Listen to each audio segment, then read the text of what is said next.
Au chapitre 4, on s'intéresse à l'étude des circuits électriques linéaires en courant alternatif sinusoïdal. Tout d'abord, on va donner les caractéristiques d'une grandeur alternative sinusoïdale, telles que le courant ou la tension. Alors, une grandeur physique sinusoïdale, courant ou tension, peut être donnée ou écrite sous la forme x de t égale à xm cosinus oméga t plus phi. Alors, avec oméga qui est toujours positive, c'est ce qu'on appelle la pulsation de la grandeur sinusoïdale. Elle est exprimée en radians par seconde ou radians hertz dans le système MKSA. On note grand T égale à 2pi sur oméga, c'est la période exprimée en secondes, et F est égal à 1 sur T, c'est la fréquence, elle est exprimée en hertz. Donc, tout ça, toutes les unités sont données dans le système MKSA. Alors, XM, qui est positive, donc c'est ce qu'on appelle l'amplitude de la grandeur sinusoïdale. Phi, c'est la phase à l'origine, c'est-à-dire à l'instant t égale à 0. Et oméga t plus phi n'est autre que la phase à l'instant t. Ensuite, on va donner la définition d'une valeur moyenne et de la valeur efficace d'une grandeur sinusoïdale.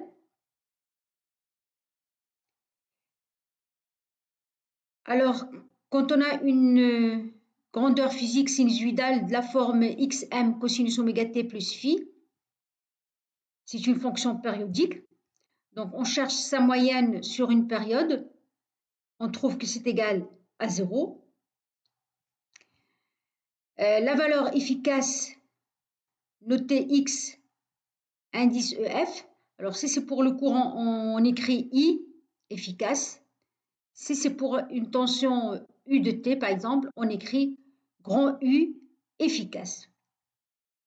Alors, cette valeur efficace est déterminée ou alors définie telle que, elle est telle que x efficace au carré n'est autre que la moyenne sur une période de x au carré, et tout calcul fait, on trouve que le carré de la valeur efficace est égal au carré de l'amplitude sur 2, et on trouve une relation donc entre la valeur efficace d'une fonction sinusoïdale et l'amplitude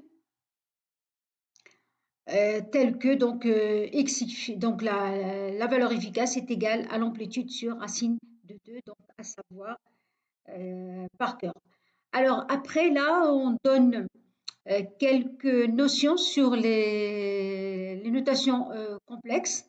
Donc on donne des rappels sur les nombres complexes, des rappels qui sont très importants, qui vont nous servir dans les calculs, pourraient nous servir dans les calculs. Surtout la représentation en notation complexe d'une grandeur sinusoïdale. Si on a une grandeur sinusoïdale de la forme xm cosinus oméga t plus phi, elle apparaît comme la partie réelle d'une grandeur complexe, et donc on associe à x de t égale à xm cosinus oméga t, cette fonction, on lui associe donc la grandeur complexe x bar qui est égale à xm exponentielle j oméga t plus phi avec j au carré est égal à moins 1.